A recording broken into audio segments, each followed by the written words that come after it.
Hey everyone, this is Mike Bruce with Life Starts with Food Health Coaching. I'm here with somebody that I've looked up to for quite a few years in the whole podcasting world with the health and wellness. You have a lot of guys who you can tell they have faith, but they don't really talk about it. I've looked up to for quite a few years. And hey, that was me. And so you'll have these guys that just really resonate with me well, but they don't ever bring God into the picture. And that really Trent and I were talking about this before we jumped on, and that saddens us because I don't know how to separate the two in my life. And if anybody's ever talked to me for more than half a minute, I hope that's what you know about me. That's my only goal in life, is that that my reason in life is to glorify God and enjoy Him forever. And I hope that if you didn't know that before this, you know it now. So Trent is that guy that has been the biohacker, you name it in the health field that resonates with me. If I've interviewed somebody on it, Trent knows all about it and more. And he brings faith into the whole realm of it. And I just absolutely love it. You recently came out with a book called Food God, and I bought it, I work at a doctor's office. I took it there. I don't know what happened.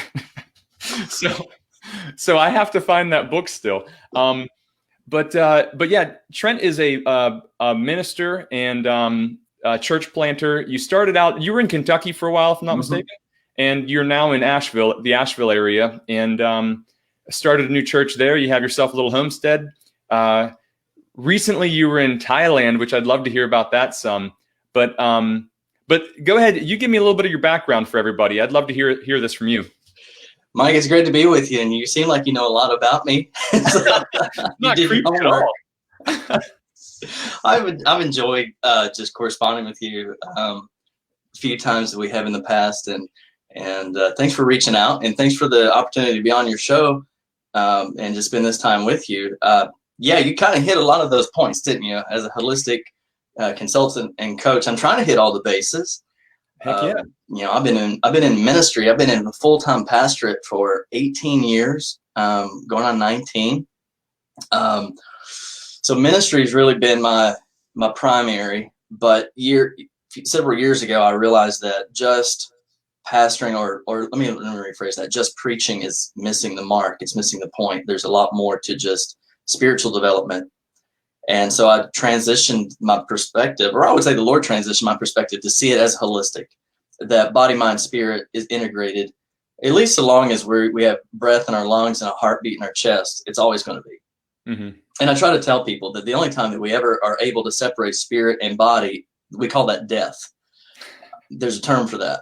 Yeah. So while we're living, we might as well incorporate the two so that we can best embody our life, our purpose, our calling here on earth. So yeah, that's cool. That's a great way to put it. What is the history to your beard? It's fun. 4 years maybe.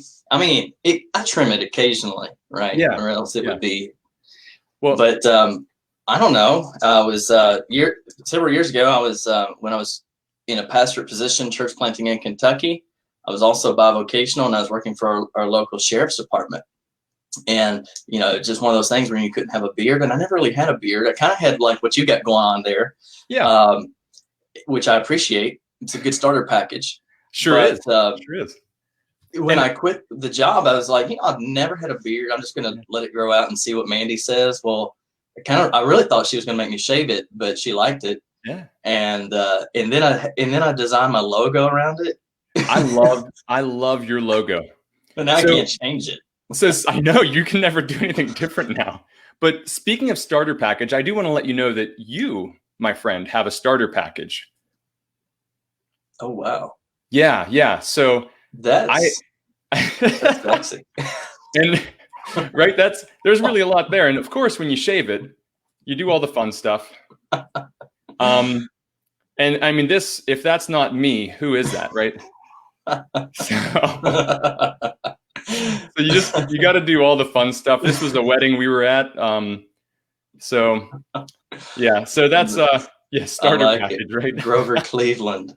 That's all. My beard saved my life one time. True story. A lot of people can't say this, but my beard saved me because I'd gone last year. I'd flown to Beijing, and I didn't know who was picking me up at the airport. Now we're talking about the world's largest airport, and never been. I've never been there. Never been in China. Didn't know anything about it, and I didn't know who was picking me up. All I knew was get off the plane and go to the baggage claim area.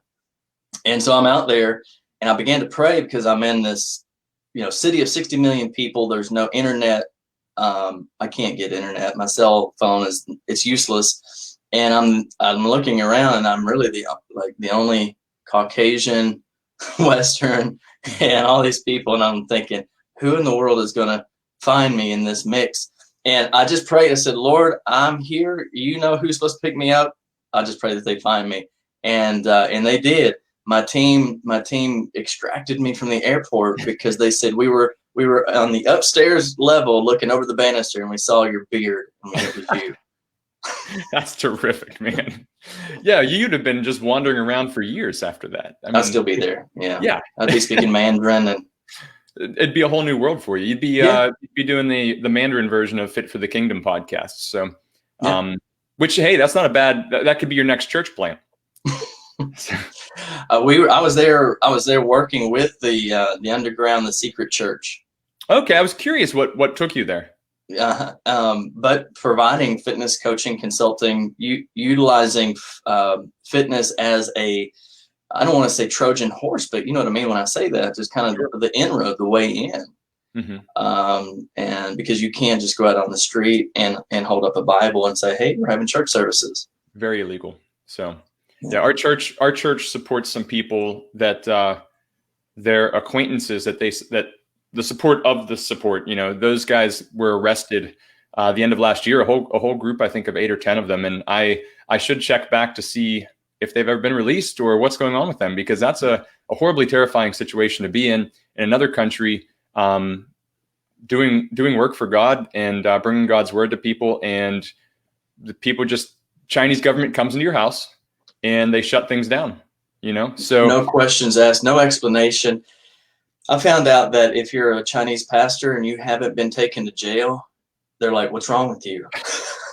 You're not even doing it right, man. Like they joke about it. They're like, yeah, I was in there last year, and jeez, kind of a thing, I guess. That's scary. So that was cool. That was something I was curious why you were there. So that's really cool. So, because I know, like me, you have food intolerances, which is sort of what brought you to health in different ways. And I can't imagine it being easy to eat in certain areas of Thailand. And you don't want to offend your guests. You want to make sure you're, and like me, when I travel, I go for traditional food. I don't care what's in it. I'm going to try it most likely. Mm-hmm. And I will just take a whole bunch of odd, expensive enzymes to really try to take care of that pain. Right. So. Yeah, China was interesting. Thailand was easy, but China was interesting because I'm like you. I went there and I said, I'm going to eat whatever's put in front of me. One way because I thought, when in Beijing, do as they do. And so I had some extremely interesting things. Some things I'm not really, honestly, not sure. Thailand, though, was off the chain, man. It was unbelievable. They were both delicious foods. So for me, I always took activated charcoal, mm-hmm. And made sure that I had that in my system before I ate.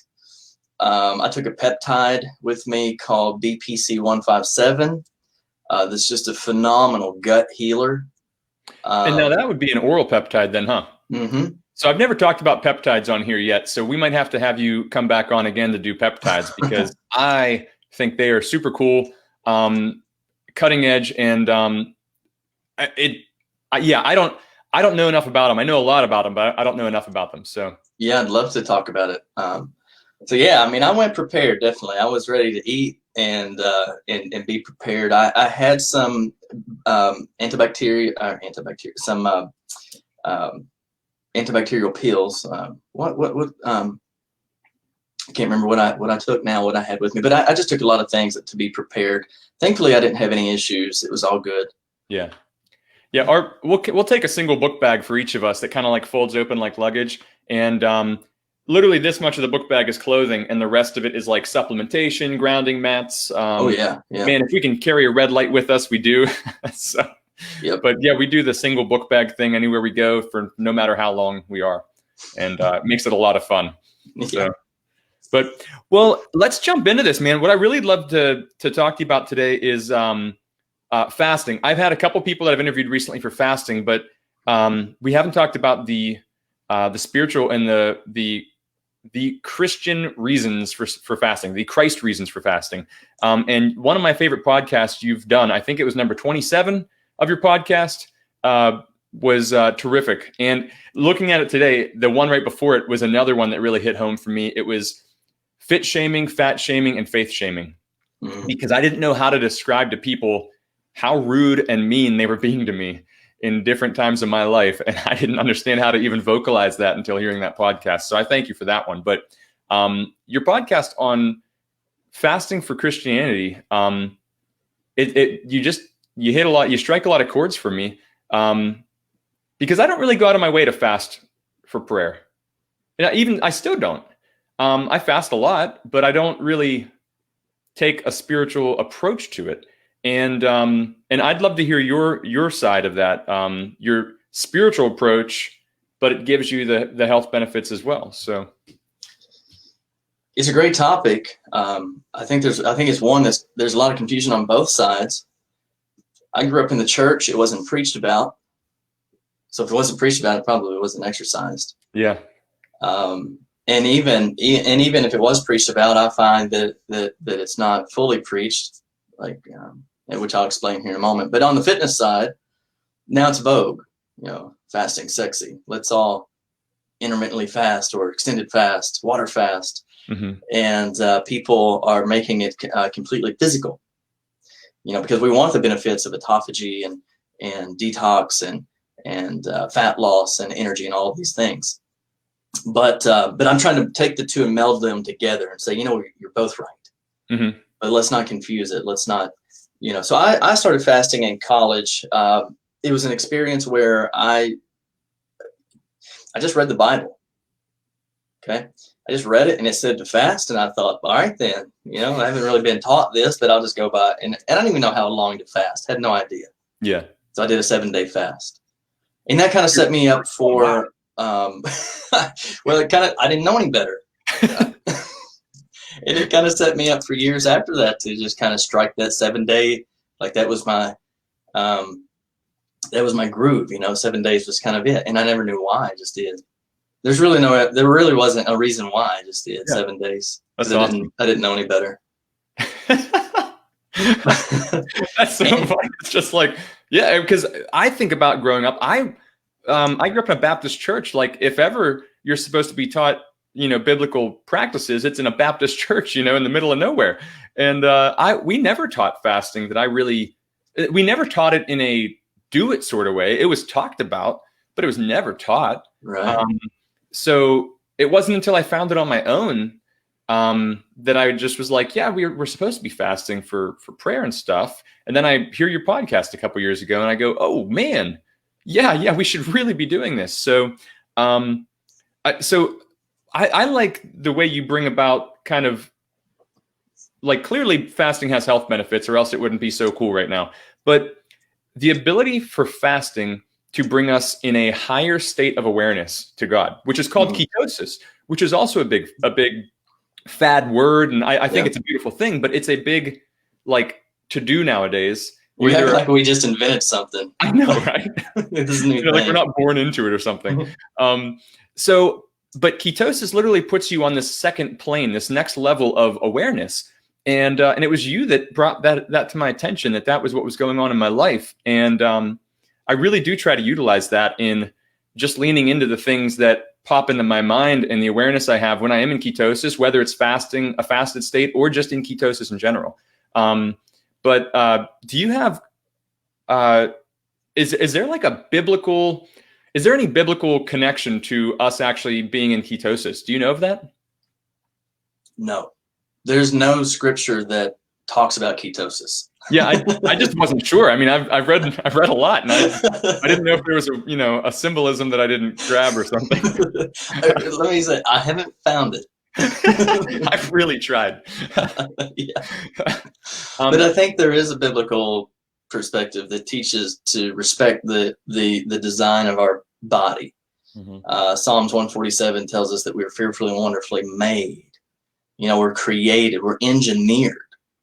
And if you have an engineering mind, you'd be the type that would want to tear something apart to see how it works and then put it back together, or make something that does work and perform even better. That's kind of the engineering mind. And theologically, if we're looking at the great engineer, God, and then this product that he engineered, for me, that's fascinating. I am terribly fascinated. Some people have always, I think about Galileo, who looked up at the expanse of the stars in the universe and outer space and was so amazed. And he gathered so many ideas based on how, the beauty of God and his creation and the science of outer space and physics. I'm the opposite. Like, some people are blown away by the great expanse of the unknown out there, but I'm blown away by the great expanse of the unknown in here, like the biology of the not just human body, but just biological beings, and the amazing creative engineering that went into the design. It just blows me away. Yep. I really like I like when the moon kind of turns purplish red. Like, that's cool. I like seeing a comet fly by, or soon enough it'll be like a whole bunch of satellites, who knows. But what I really like is that you can see the grace and the glory of God in epigenetics. Exactly. Like, that to me, when I learned what epigenetics was, that was pure hope that I could instill in anybody I could talk to about it. That was me saying, like, yeah, we have genes, but they're not set in stone like we thought they were. God has given us so much grace and so much love that you can flip this switch on this way, flip this switch off over here, and all of a sudden, the grace of God just shines through a now more fit, more healthy person by just switching a couple things on and off. It's a gift. Because the only reason that we have damaged DNA is the fall, is the curse, is sin. I mean, now all the other things that get to tie into it, but it goes all the way back because Adam and Eve had perfect DNA, perfectly engineered, genetically engineered creatures. And so DNA degradation over millennia, has caused our damages. But for the fact that God allows us, to me, I'm like you, that's a gift. I mean, that he allows us to look a little bit deeper, to satisfy the problem, switch on, switch off, and create some positive effects. To me, that is enormously amazing. I also look at it as almost kind of like generational sin that he's giving us the chance to take care of in some ways. And that's like an even cooler thing. And I have no idea if that's accurate or not. It just kind of resonates with me. That even he has so much grace and so much love that even generational sin in a physical sense can be worked on. That's absolutely true. I'm glad you brought that up because people do talk about generational sin in a spiritual sense, and I believe in it. I've seen this. I've experienced it. We set ourselves up. The Bible even says that our sins will last for generations. The fathers and grandfathers and so on, to our sons, to the third generation. So the consequences of our choices are definitely going to have an impact on generations come after us. But genetically speaking, we know this is true. We know that we can, even if our genes change during our lifetime, if we change the expression of our genes prior to conception, we can pass along the expression of that gene to our children, thereby changing their physical capabilities and their health. Blessings. Yeah. And I do, I don't know if you've ever heard of the emotion code by Bradley Nelson. It's the idea of trapped emotions. The energetic part left over from emotions can be trapped in the body.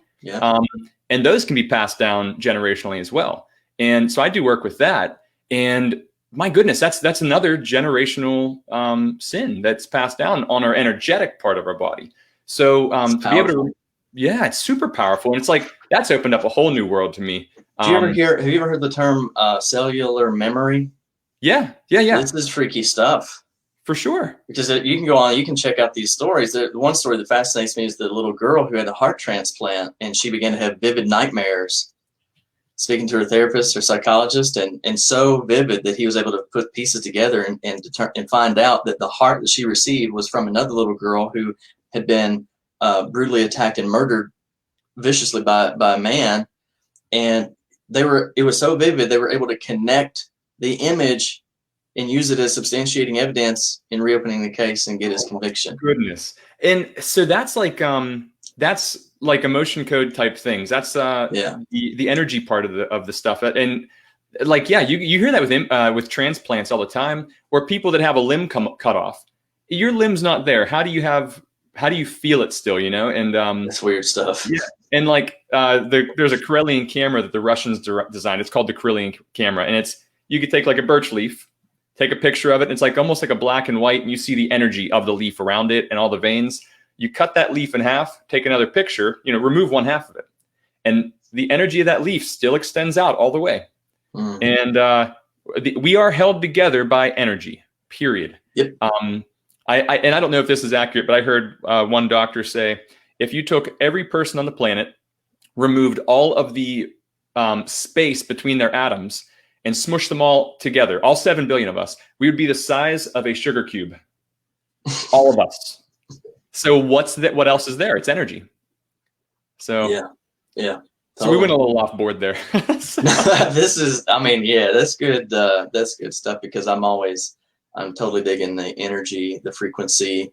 Because the reason, Mike, that I'm so involved in these discussions is because people think that that's Eastern mysticism, or they think that it's New Age, and I would claim it's been stolen by New Age. This is all God. That's all goes back to creation. It goes back to the Bible. This is God's creation. He created energy. He gave us breath, frequency, and spirit. And to talk about it isn't woo-woo. It's not hippie. It's holy. Mm-hmm. Thank you for saying that too. Because I do get, it is difficult. I work in a practice that is a lot of Christians. Most of our patients are very devout Christians. And the doctor I work for is a very devout Christian. He's the one who introduced me to the emotion code, and which has just sent me down all sorts of rabbit holes. And now I do that in his practice for him, along with health coaching. And a lot of people are very nervous with even talking about it, which I've been saying lately. It's like saying, okay, I heard one time that someone drowned in water, so like water's evil, it's only Gatorade for me now. Or like Hitler breathed air one time, so dude, I'm staying away from that stuff. Yep. God created energy, and yeah, sure, energy can be used for bad the same way that your fist can be used for bad. So we have to use everything for good and bad, and just be aware of that at all times, and always be in prayer to make sure you're doing things the proper way. So I think we should redeem it. Thank you. Yeah, let's redeem these identities. My wife is an herbalist, and I remember going through her classes and everything, and reading textbooks, reading all of this stuff. She would get so aggravated because so many people, or so many teachers and practitioners of herbalism, will take it back to witchcraft, and it just drives her crazy. Yeah. Meanwhile, to me, it's just medicine. It's what we use for medicine. Our entire history is human beings. From the beginning. It's all it was. I mean, it wasn't until we had petroleum-based medicine in like 1900 that was screwed up and shoved down our throats, and everything else was taken away. So, so let's get on this epigenetics, because you are what's your title as the program you went through? Because you have a lot of training in fitness, health and wellness, different certifications. You have a lot of training. You're always getting new training, and I love that. Even clear down to cupping, if anybody knows what cupping is. And I love that. So what is your coach training for epigenetics? So I'm an epigenetics coach through a company called Apeiron, Center of Human Performance. It's based in Houston, Texas, and Asheville, where I'm at. And I work with a doctor named Dr. Gus Vickery it used to be Vickery Family Medicine, but it's now since changed to Wild Health of Asheville. Okay. Yeah. Wild Health of Asheville. I'm going to type that in real fast. It's a really cool group. It got started, funny enough, in Kentucky. Wild Health.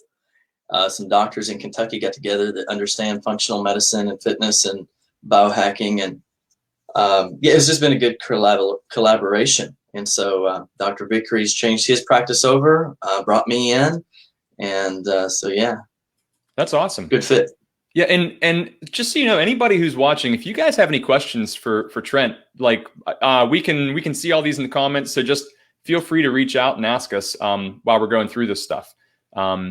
So what does an actual I guess what is epigenetics? That's probably the best thing to ask right now. Yeah. So kind of what you said earlier, epigenetics is looking at the human DNA and see, you can take a gene and you can turn it on or turn it off. That's called the expression of the gene.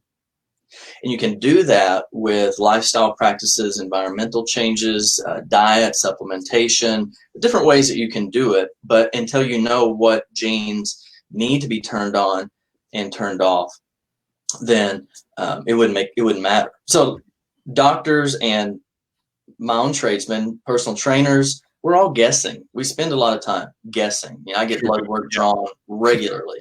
Yeah. And the reason that they're sticking needles in my veins and extracting blood and testing is because they're guessing. Like, let's see what we can find. And then once they find perhaps maybe say like, I don't know, mineral deficiency or something, or thyroid, they'll say, here, we're going to give you the script, take this pill. And what is it? Let's see what happens. Yeah. Yeah. As a personal medicine, right? We don't. What'd you say? It's not called being positive about medicine. It's practicing medicine. When people. Yeah. It's all learning. It's all test and see, because of bioindividuality. We're all different. But personal training is the same way. A client's going to come to me and they're going to say, I want to lose weight, or I want to build muscle, or I want to body comp, or I want to performance. Whatever their goal is, it's up to me to design and program and then watch. Like, let's just see what happens here. We got to see how you respond to this stimulus. We have to see how you are able to, effectively change here. It's all guessing. DNA is not guessing. You're born with it. You will always have your DNA. The DNA that you were born with, you're just always going to have it. Yeah. But like you said earlier, the cool thing is that you can change it. Now that doesn't mean that you're just going to go and change the color of your eyes, or change your height. I would have already done that. Yeah. But for health situations, we know that there are people that are predisposed to certain diseases based on their genetics. We know based on their genetics what is their best diet for different things, for health, for body composition. We even all the way down to athletic performance. We know we can take an individual and look at their genetics and say, this is what you're genetically set up for. Maybe you're a long distance runner. Maybe you're a sprinter. Yeah. Speaking of, you have a client, I think, Christine. She just said she found out his ability to be an elite athlete. So she is. She's going to be pole vaulting here before long. Doesn't even know it. And I love her costume. Is that Star Trek? That's awesome. She's a Trekkie. Yeah, that's cool. So that's awesome. She's awesome. Yeah, actually, hey, check. So I've got in my hand pages of Christine, just sitting here in front of me, pages of her epigenetics. It's so fun to sit down and just go over with a client and to say, because it's self-discovery for them, but again, for me, it's just the awe of looking into the human body and that design, and then respecting it, because in her situation. She's never been an athlete. She's never, but she didn't know that she was so elite in so many areas. And that doesn't mean that she's going to be pole vaulting next week, but it does mean that she's been given the building blocks from birth to be able to perform in certain ways. That's awesome. And again, more hope, right? Like you get to see these pieces, these answers that God gave us that we just never looked for. And you get to see these answers and realize, oh, this is why I've always liked lifting weights versus sprints or versus jogging. I've always liked lifting heavy things and putting them back down. Just that simple. So kind of happened to me. I was like, because I'm going over my own genetics, and I don't tie myself to one sport. I'm a cross trainer. I've always enjoyed kind of bringing them all together. I will run. I will lift. I will do high intensity training. You kind of mix of everything. And I really enjoy it. I enjoy that type of workout regimen. But I looked at my DNA and it told the story. that I'm genetically set up for cross training. Yeah. And the other thing that was really cool was because when I get into powerlifting, traditionally powerlifting, I would tell anybody when you're powerlifting, you pull 405 deadlift, relax and recover. You need to take, 5 minutes or more to just recover for your next set. And I've never had a problem with that type of recovery, and felt like that I could recover quickly. And that was one of the things that my genetics showed me, was that I just got this substantial short amount of recovery time. Like I can get back in there and hit it again. That's awesome. And I think you're very similar to me, where we're not big dudes. I'm like $160 on a heavy day, and but I used to be a lot bigger, but just under 5'11". And I can pull some real big weight, but I hit a point where I can pull like 450 for a set of 10 whenever I'm really, focusing on deadlifts. I can't do that right now. But then I go to do 460 and it won't budge. So like, what sense does that make? If I can get it up once, I can get it up 10 times. That's got to be a genetic marker there somewhere. So how old are you? 35. When I hit 40, man, everything changed. I can recover quickly between sets of anything, but like after that workout is done, my recovery time has changed. Yeah. And there's genetics aside, there is something for me that I'm learning that chronology is important too. If I'm working out 4 or 5 days a week, I can't keep the same weight going up at all. And that's not even having heavier weight. It gets harder and harder as I do it. I have to have several days in between on the heavy stuff. So I'll switch up to like BFR or something for the odd days and literally just go for like 5 or 10 minutes on workouts a lot of times. And it's really interesting when you play around with really short times of workouts, what your body can do with that too. Yeah. I like to mix it up, but I think just paying attention to your body, regardless of what your genetics say, we still have to be very sensitive to the messages that our body's sending. And I went to bed at 8 o'clock last night, and my wife is like, "What are you doing?" Like the sun wasn't even setting. You were like, "Do you know who I'm being interviewed by?" Like, I have to get up early for makeup and get ready. Man, I was just drained, and I was like, "I've got to go to bed and get some quality sleep." That's good. Yeah, my genetics say I need 7 hours of sleep. But last night I needed a lot more. Yeah, I need 7 hours of like deep sleep. So what would be the can you use any genetics test, or do you have a specific test that you use for your clients? We can take a lot of people do my 23andMe, things like that, which is a very, very, very simplified version. It doesn't cover a 1/100th of what you get from what we're doing, but you can take that data and you can run it through. So we can use that. Okay. Like if you've already had that done, then you have the raw data and we can take that, we can use that. But what we use is a panel through a Paron that is going to be comprehensive. It's going to be exhaustive. It is 80 pages worth of genetic expression. That's going to show you things from like diet, nutrition, or from the macronutrient standpoint to the micronutrient standpoint, minerals, supplementation. It's going to get into sleep, like sleep latency, sleep onset, sleep disturbance, restless leg. I mean, things that all of these crazy things, and then it starts to get into detox pathways and how do you detox mercury, for instance. I do pretty good with organic mercury, but I'm very sensitive to inorganic mercury. Some people don't care about that. Yeah. But I got it all through there. I got to get it out, man. Let's run your test and see. Yeah, no, I'm pretty sure. I have the ability to be like 300 pounds. So I have a feeling that heavy metal toxicity is part of that problem.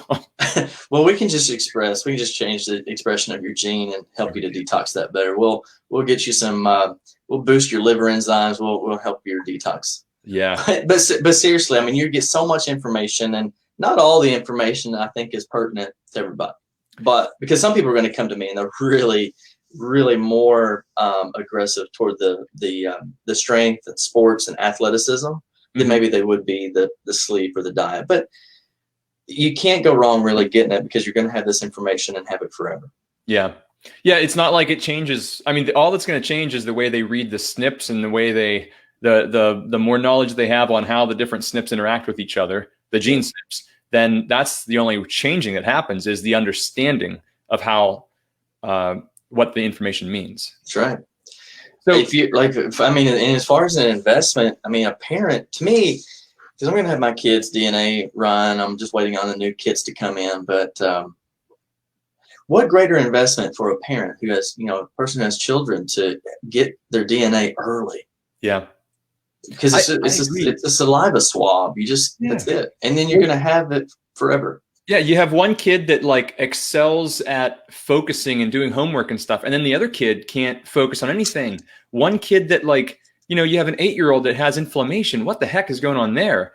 And you can see, well, we live in a tough world. She has toxins. She has this and that. And like her sister is this little dinky thing and super strong and wiry. And you just give them both a leg up in life if you can kind of guide them in the right direction and say, these are the things that are really bad for your body. They don't make your body happy. And these are the things that make your body happy. And each of you are different. So totally. Two kids can be totally just like mine. I've got 2 kids who are totally different. Yeah. Now, I'm not saying that, because when we get into epigenetics, when we get into DNA, there is a scary facet. There's a scary part called CRISPR and the technology of gene design. And I'm not a Frankenstein. I'm not that guy. But so I want to calm anyone's fears, because we're not talking about designing, but we are talking about taking advantage of. And so let's say you have a kid, you get their DNA, and you're wondering, type of sport would they be? What type of sport would they excel in? Mm-hmm.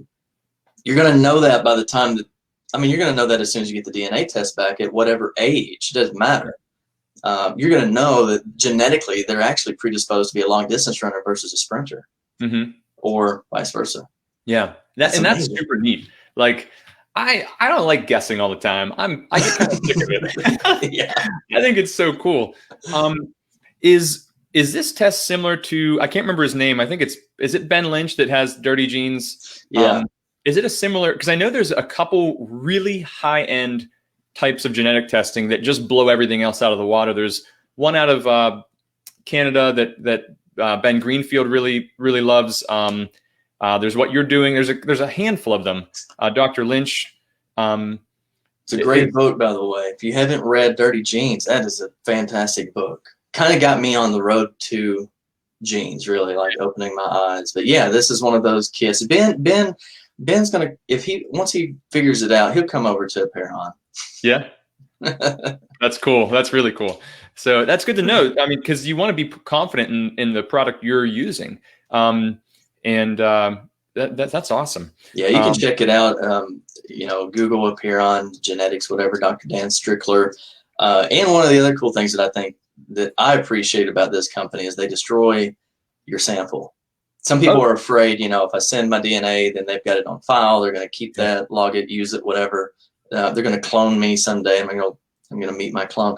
But no, they destroy the sample. You don't have to worry about that. And how do you spell Epiron? Apeiron. Apeiron. Yeah. There we go. So that way people can see what that is. Epiron. Yeah. Okay, good. And what does an actual consult look like for you? Because this is really intriguing for me. And I'm sure you have a lot of work in the background that you do before you even jump on the phone.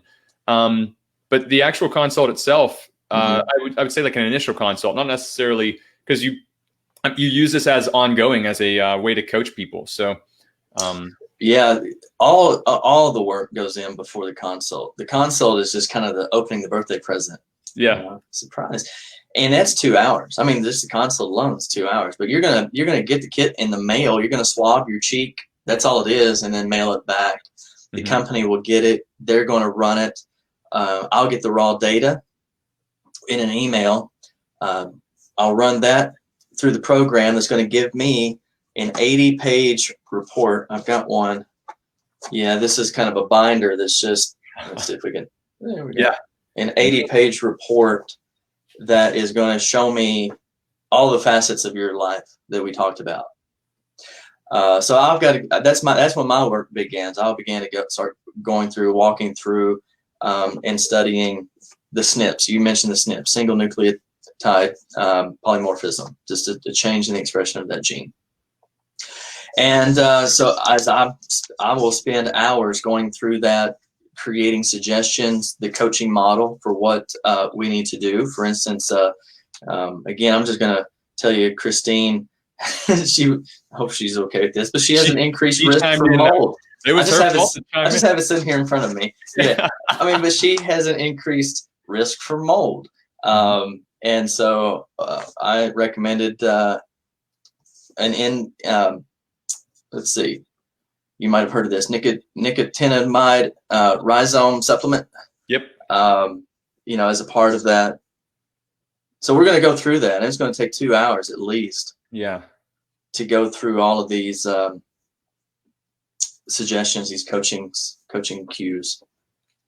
Yeah, she said, go ahead and share. Go ahead and share. She is a model client because she has a great appreciation, but understanding too. And so it can be overwhelming, but that's my job to just say, you know what, we're not here to be perfect, but we're here to take steps in the right direction. Yeah. And I'm sure you take things, for instance, like you might come up with 40 different supplements that would be beneficial for this person in some way.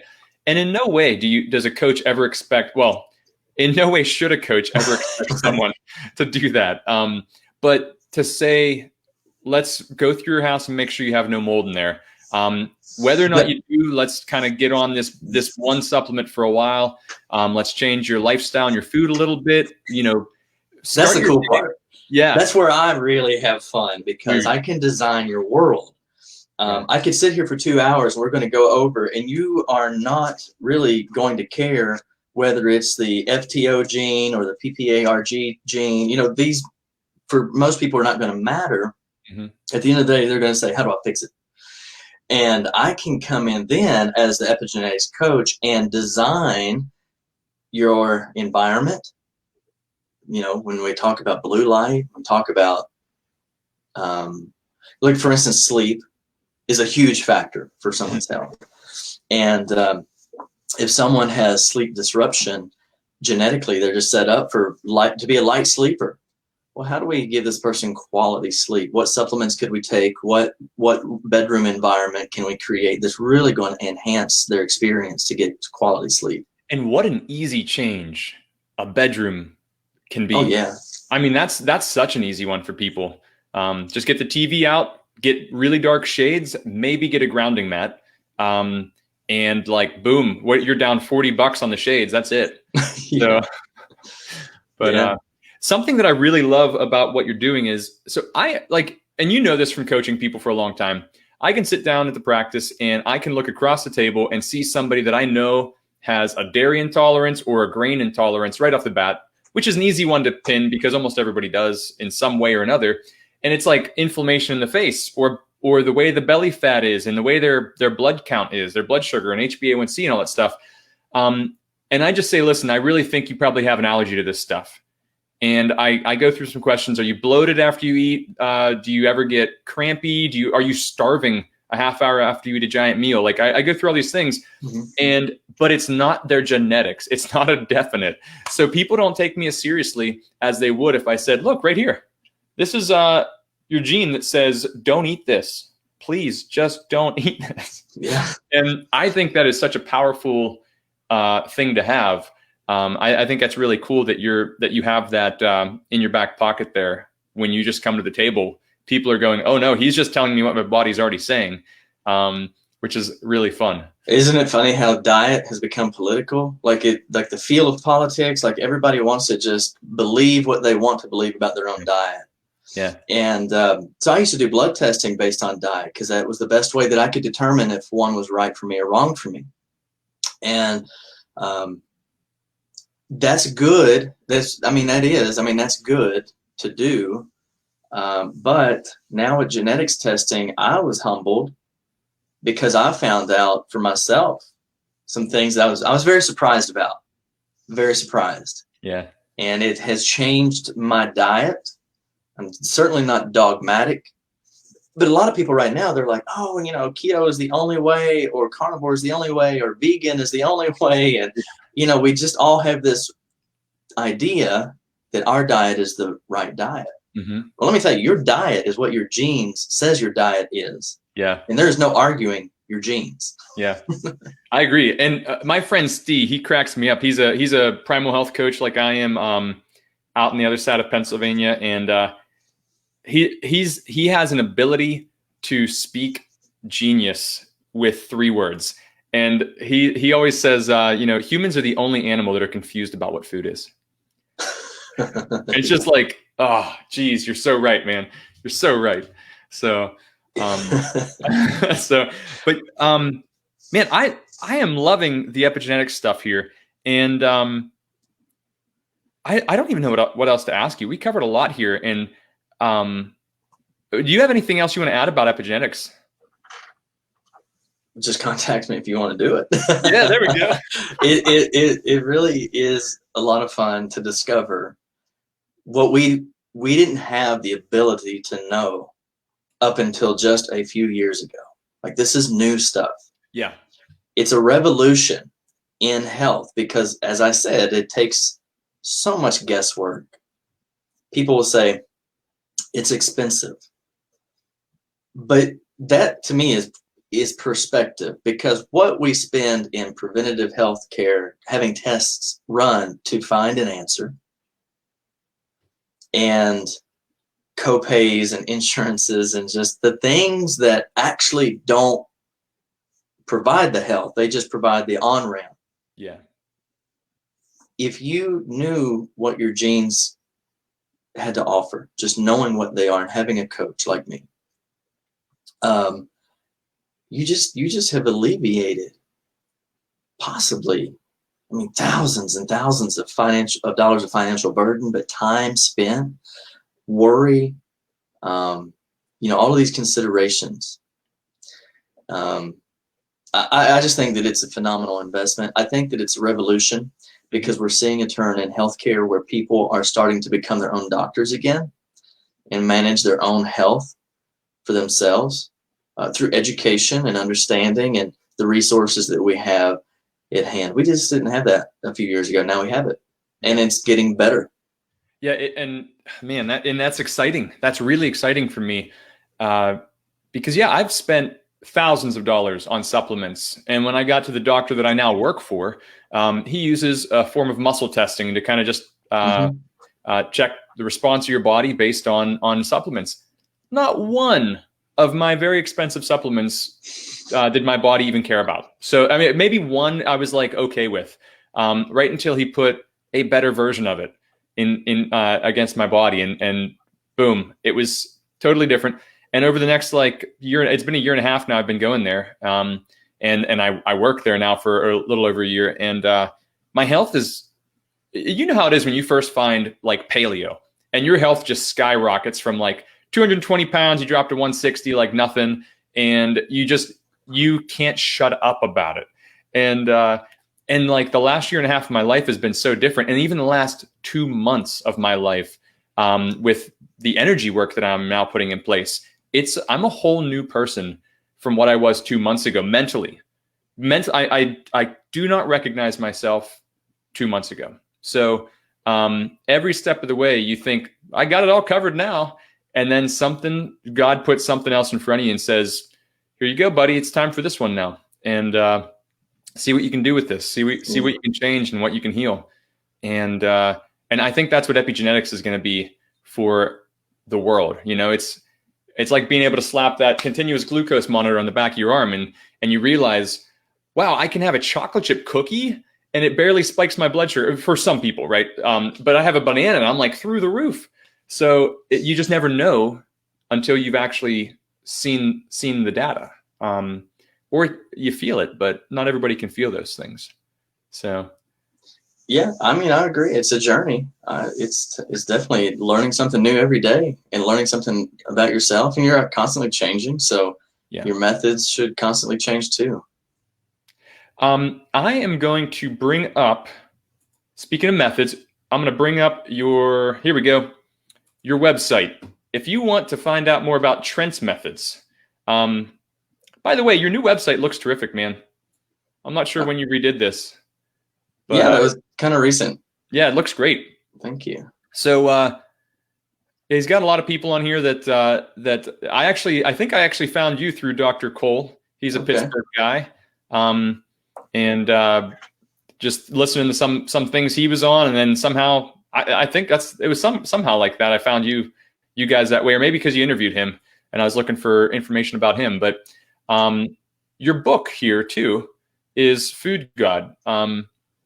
If you want a book that's going to cover, and again, I did not read this, but just knowing who you are, if you guys are watching and you want a book that covers everything in the health world, biohacking and all that stuff from a Christian perspective, this is going to be your route. So I'm really excited to find that at the office, or I'm really excited that maybe somebody at the office has a hold of it and they're getting some good information out of it. Yeah, hopefully. So, hey, look at that right there. Trent's live with me right now. That's not odd to see that happening. And Instagram, you're always on Instagram doing something fun. You and the wife have just a terrific little homestead there.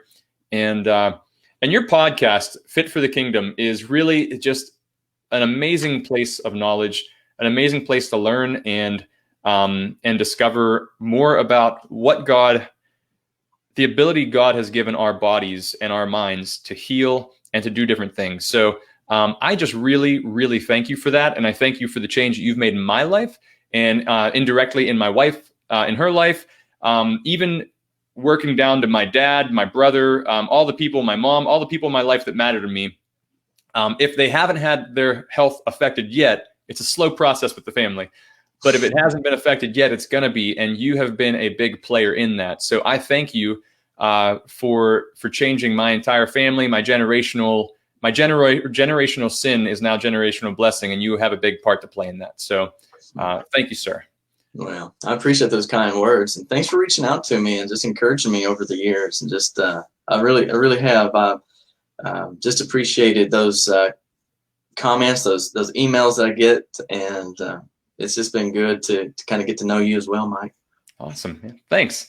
Everybody, thank you so much for tuning in. If you guys have any questions, throw them down in the comments. We'll keep coming back to the page. And you're welcome to reach out to either Trent or I on Facebook.